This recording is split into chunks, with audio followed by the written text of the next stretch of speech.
Hello and welcome to VIP Pensacola's Live Edition. Edition. We are your hosts, Shelley and Steve Black.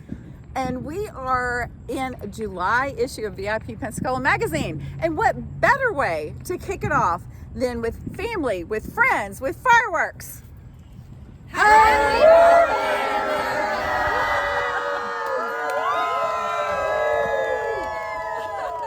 Oh, yes. Yay! Awesome. And we hope you guys are also enjoying your Independence Day. And we will see you back at the studio as we open up another amazing edition of Pensacola VIP Magazine. Live Live Edition. Edition. Thank you.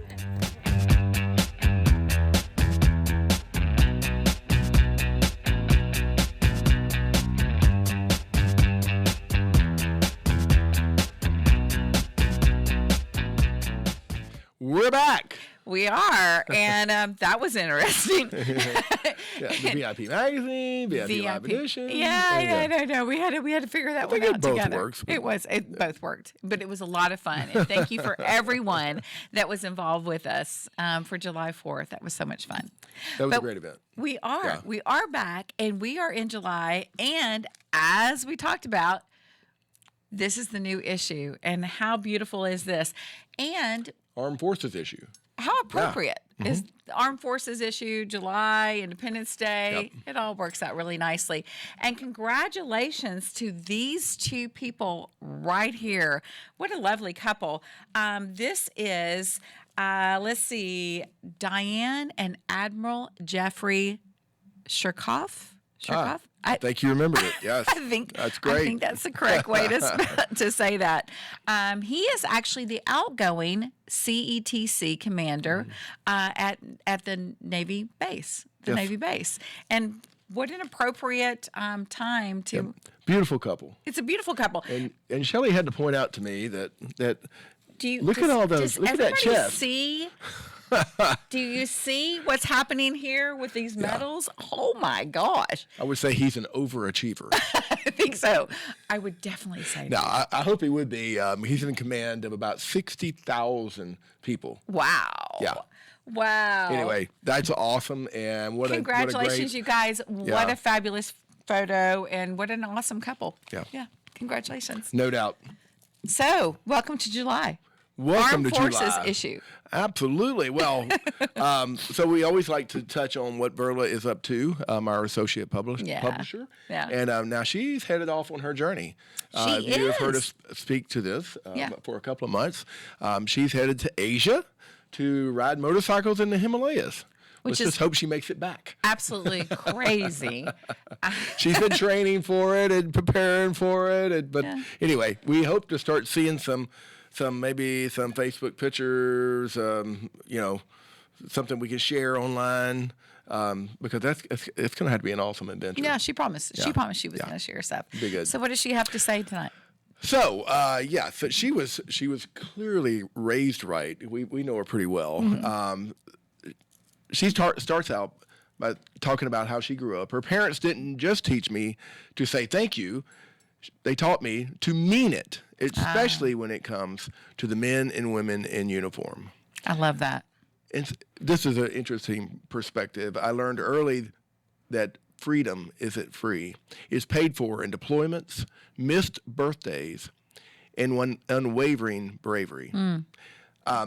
But yeah, I loved how this was. I don't know if she coined this phrase or was she. I've never heard this before. But July starts our nation's annual gratitude party. Oh, I love that. Yeah, nice perspective. It is a nice perspective. Anyway, read her article. It's always good. I know it comes across like we're promoting her editorial, but Berta always has something really good to say. No, we are promoting her editorial. Yeah, I mean, but she's it's really good. Yeah, I mean, we really identify with her, and she's a great friend, and she's great for this magazine. She's great for our community. Absolutely. Absolutely. I love that.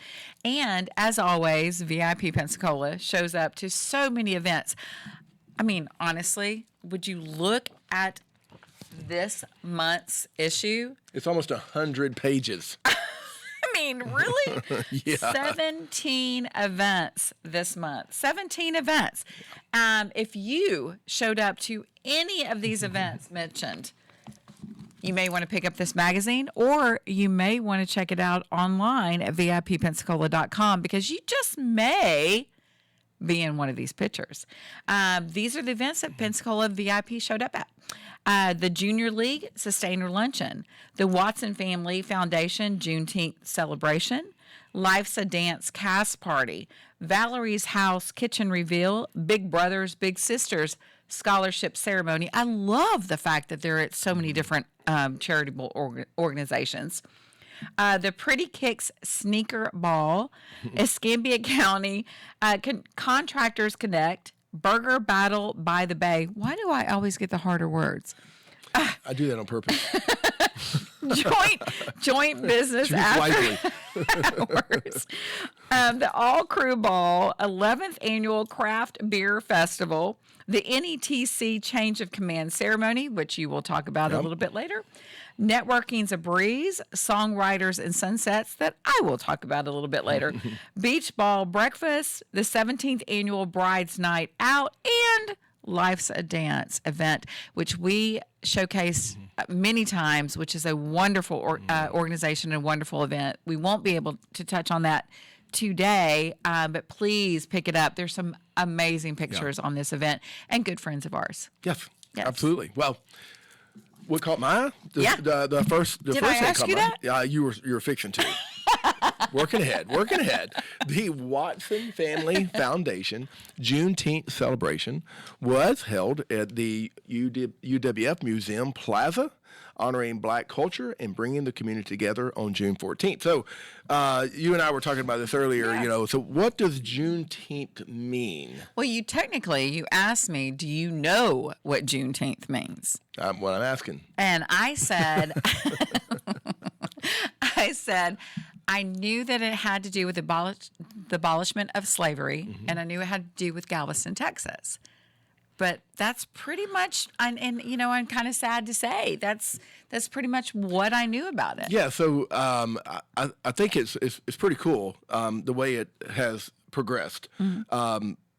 Originally, the Emancipation Day, all right, that was when the federal government made slavery illegal and all the slaves were freed. Right. But then United States was a big country, and this news just didn't get out quickly because you don't have the internet, you don't have a telephone. So how do we live without the internet and I know, telephone? right?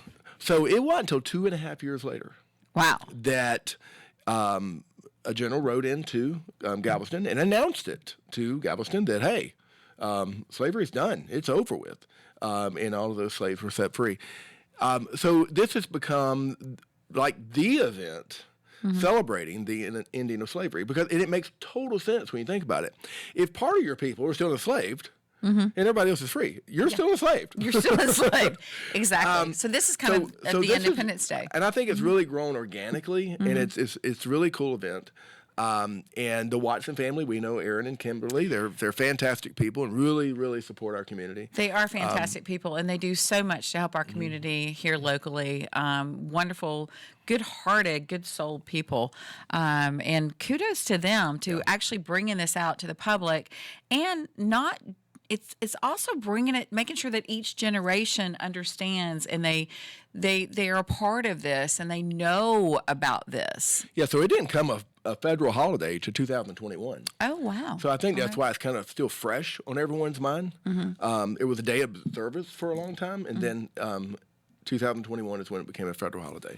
And then where was this held, and who did the story and the pictures? Because the pictures are fabulous. You need to look at some of these pictures. Well, again, it was a Museum Plaza, which is right behind the museum there, the UWF open air plaza with the even have the little, it's a great location. Yeah, it does. It does. But so it's June 14th, and it's a fantastic event. And who was the photographer?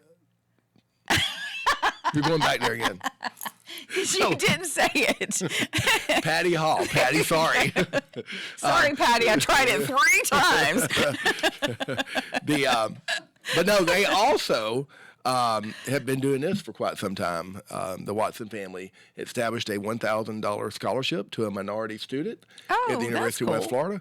But this was also part of the festivities. Part of the festivities. Yeah. Awesome. Thank you. Congratulations. Thank you, Aaron and Kimberly. We appreciate it. And I just wanted to touch on Burger by the Bay, excuse me.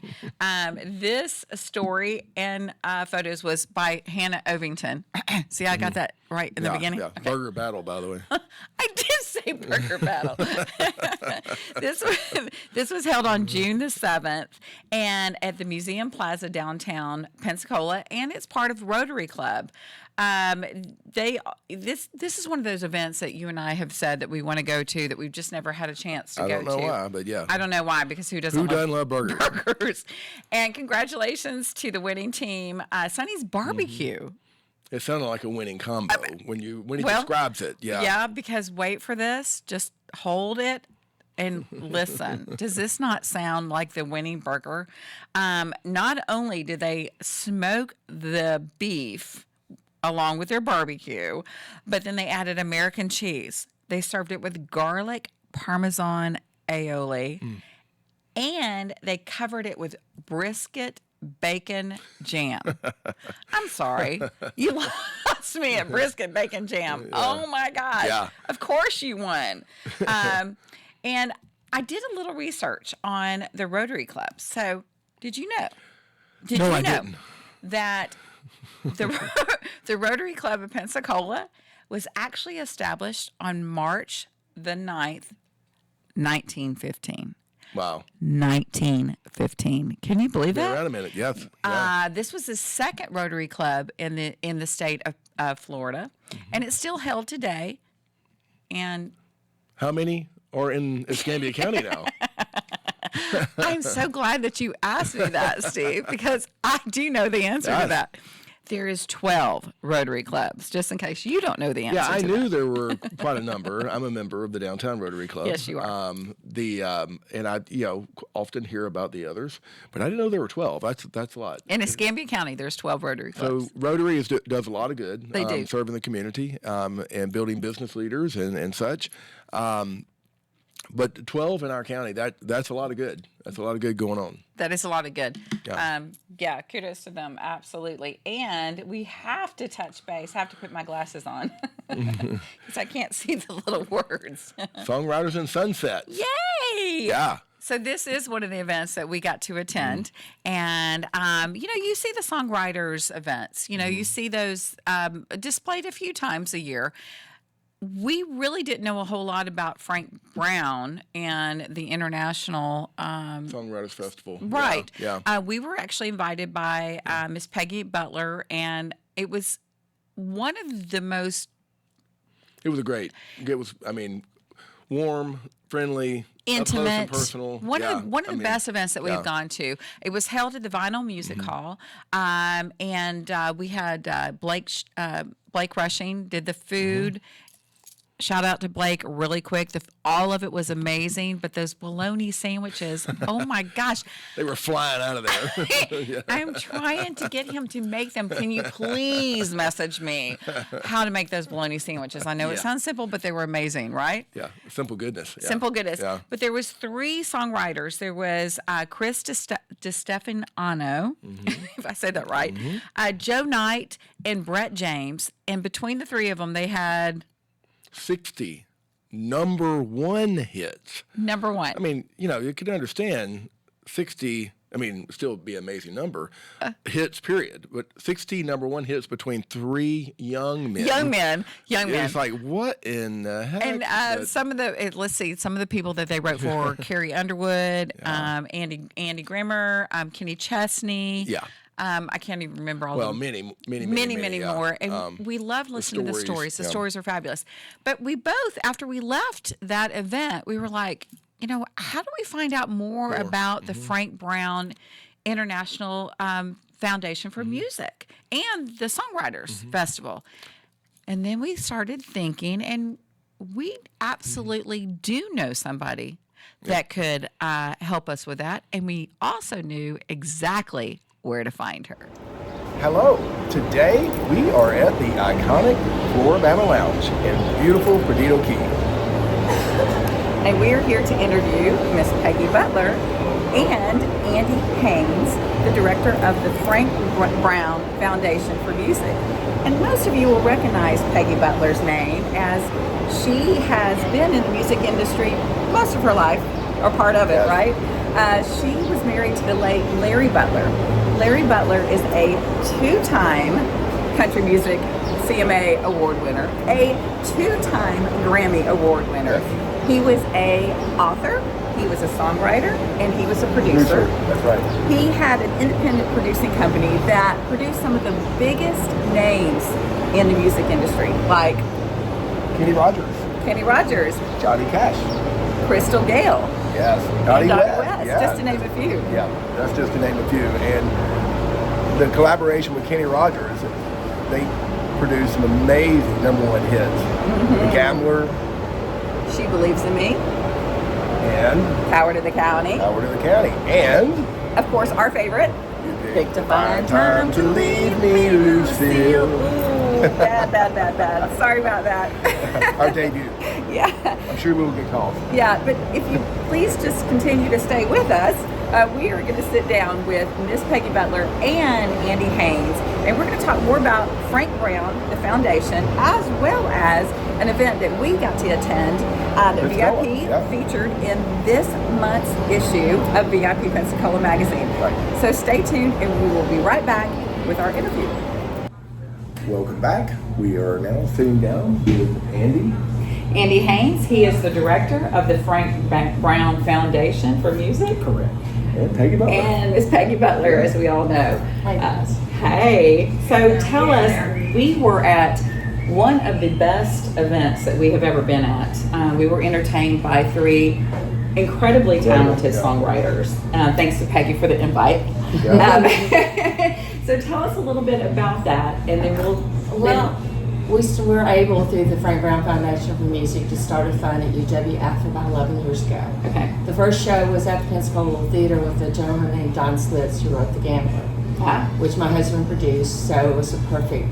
Throughout the years and to date, we've raised about $300,000. So Wow. actually, my friend Terry and Robin and I were at PLT on the roof when it first opened, and I'm like, oh my gosh, we have to do a show here. And we had all plans of doing it there, but the weather didn't work out, and we'll do something in PLT some Okay. other time. But vinyl was amazing. The show was amazing.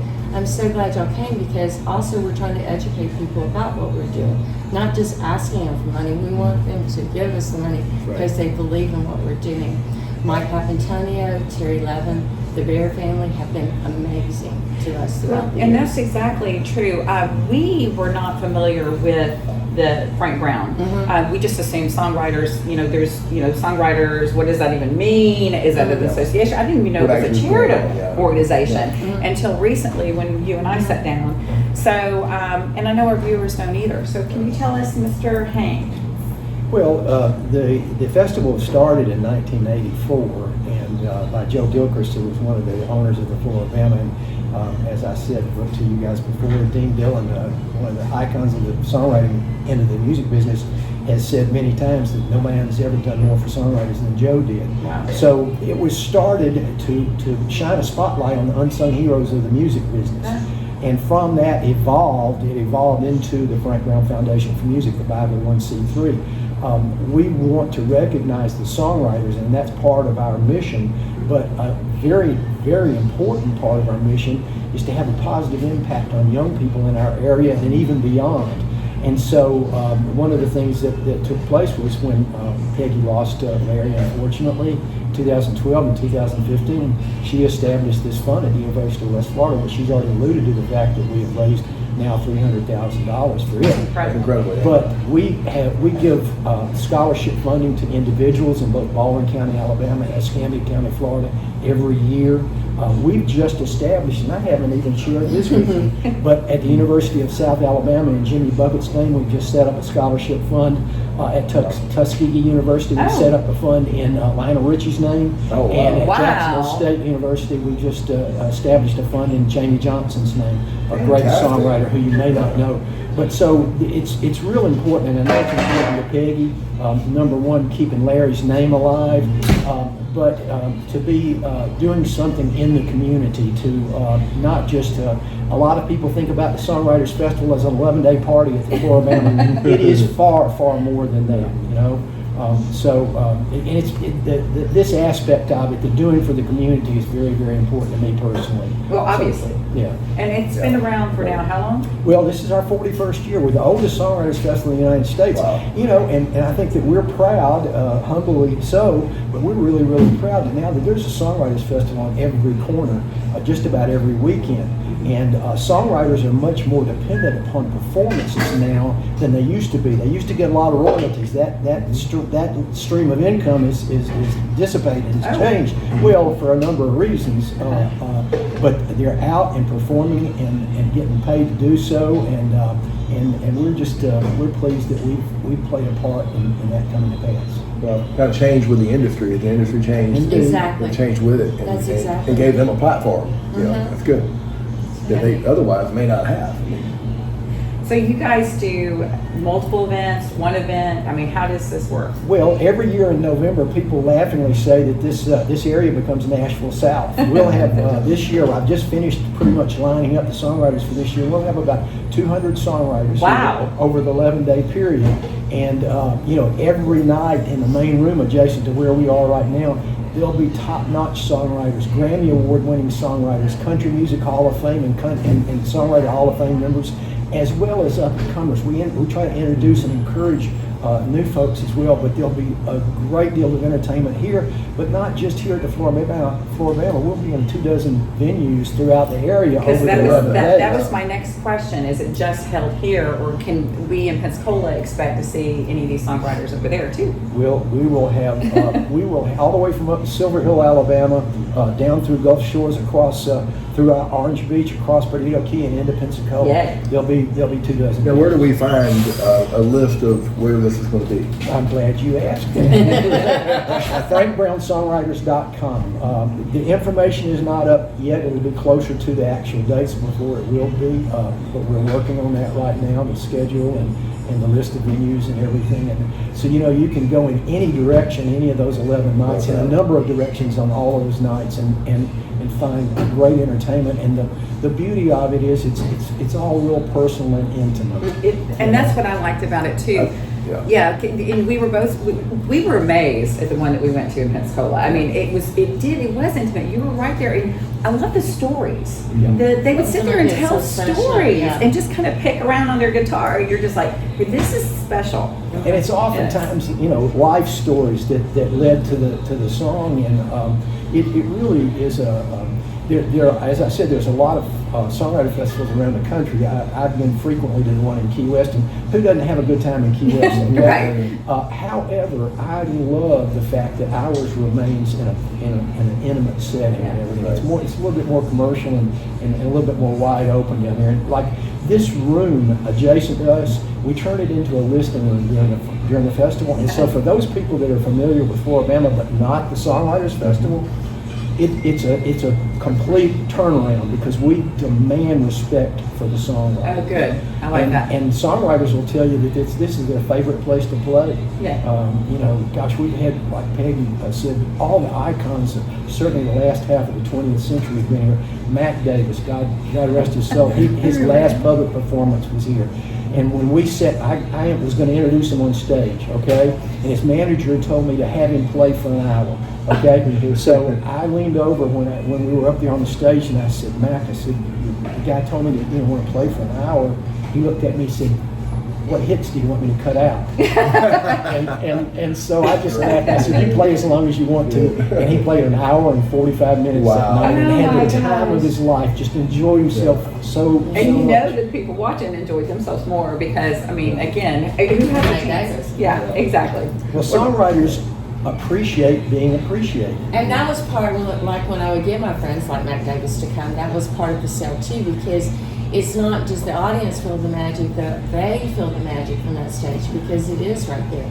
I used to say, because all these guys used to be in my living room, now they're here and I'll have to clean my living room. But it's that living room. It feels the feeling same. that you want. But even with that said, we've been doing a couple things in the tent, and we're going to have the 3 guys that were there Oh, good. the team in the tent, and we can make that very kind of songwriter too. Yeah, how many hits between those 3 guys? 60. 60 #1 hits between 3 men. That we That's got insanity. to see in Pensacola, I mean, and that they will be back again. This is in world-class November. entertainment. And so, and a lot of, and this is what I wanted to get out to the community more than anything else, is that being a resident here, we hear this name, Frank Brown Songwriters Festival, on occasion, and we're like, oh, well, that's cool, that's neat. But I don't think people realize, I don't think the public at large realizes that we have world-class entertainment going on here. And that it's also a charitable organization. And it's up close and personal. Yes. I mean, it's like, it hits all notes. Yeah.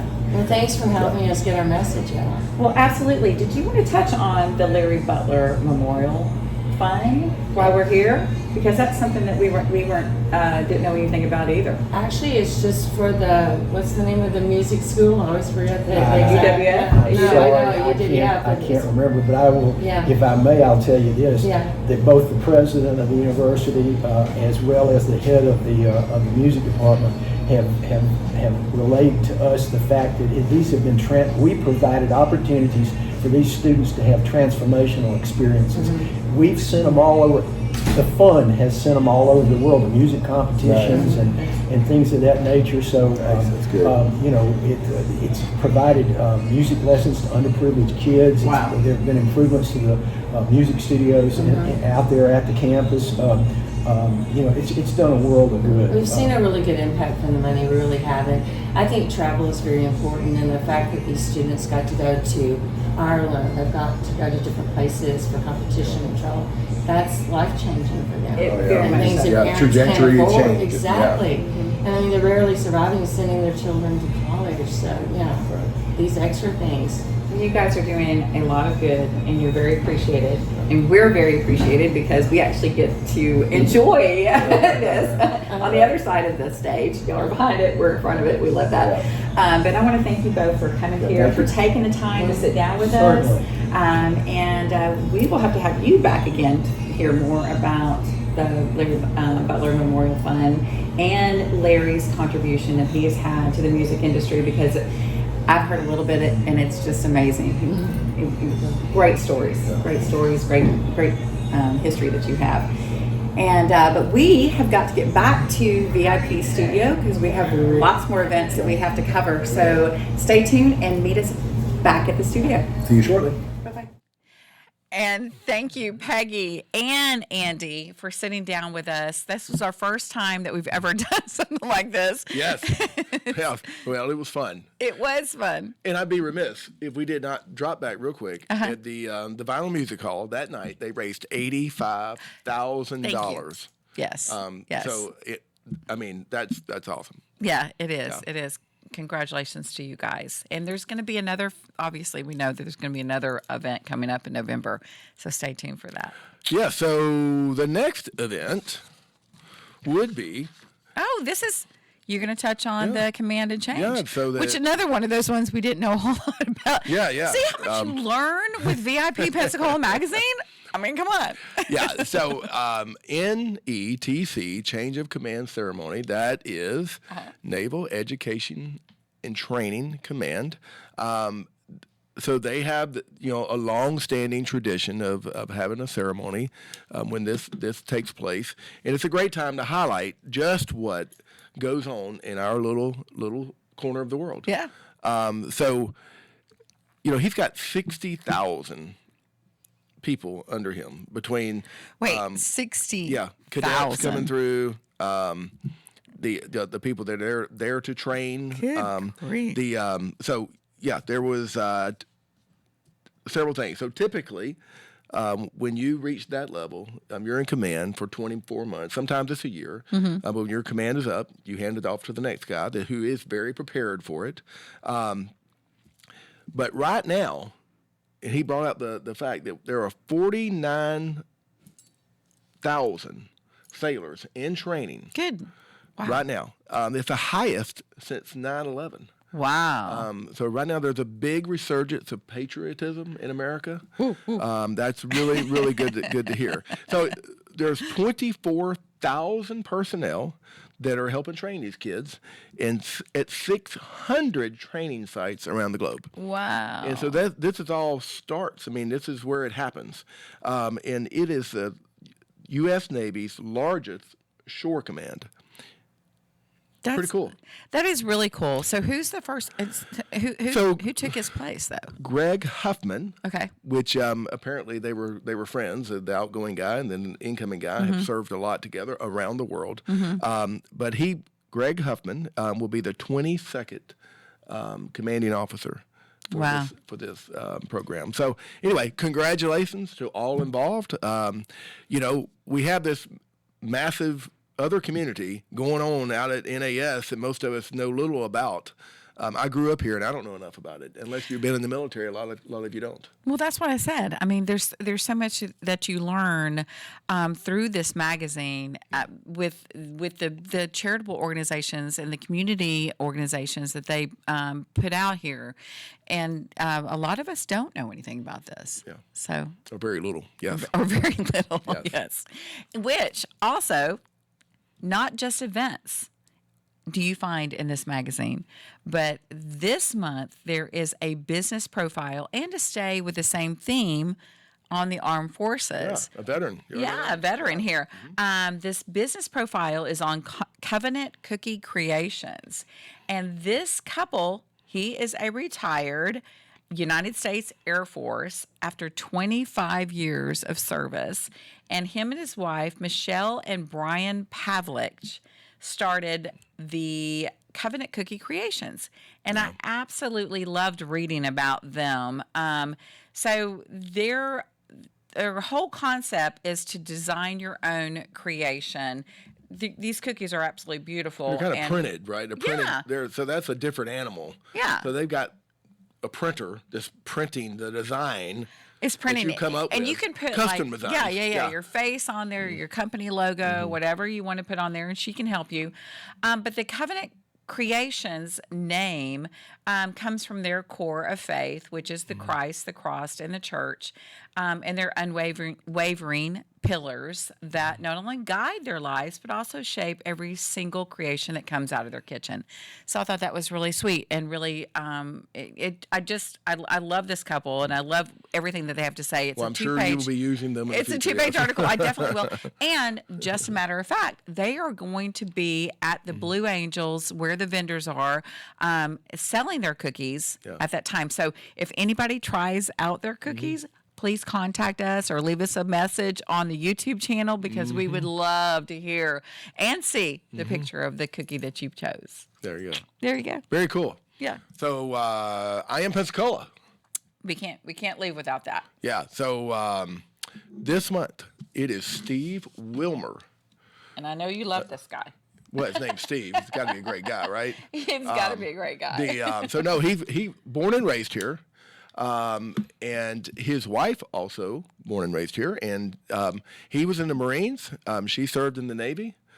So you got two military folks in one family. What is your profession? He has served his country all of these years, and then he became an author, a keynote speaker, and sales trainer. Wow. He said, I didn't choose this profession. It chose me. I like that because that's usually the case. Yeah. So I love this. Finish this statement. I am Pensacola because this is my home.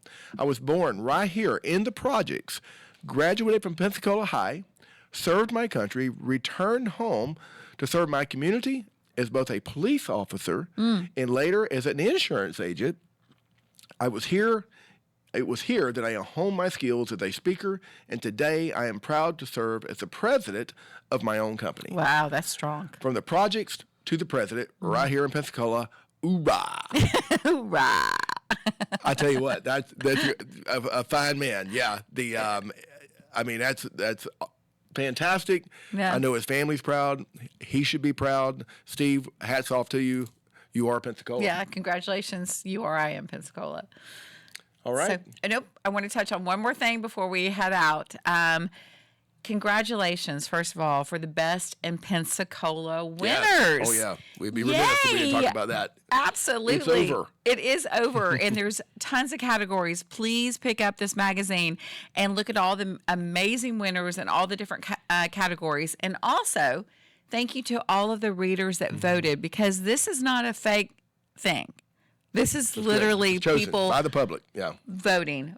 Yes, absolutely. Absolutely. So all of these winners are deserved to be the winners. They get to attend the Black Tie Ball, the VIP Black Tie Ball on September 20th. I believe the Hilton Garden or the Hilton on Pensacola Beach. Yes, Yeah. it is. And we cannot wait to show those pictures because it's a wonderful night. Again, congratulations to all the winners. Congratulations to everyone. Yeah. Yeah, and we do this every year. So each year, if you have a category or you're a local business and you want to be a part of this, again, contact VIP Pensacola magazine. Say, hey, look, I want to be a part of this. So Yeah. you can for next year. And if you have an event, If you have an event, please contact Verla Price at VIPPensacola.com. and she'll get off her motorcycle. She will get off her She will. motorcycle. For like 2 seconds, she'll write your name down and you're in.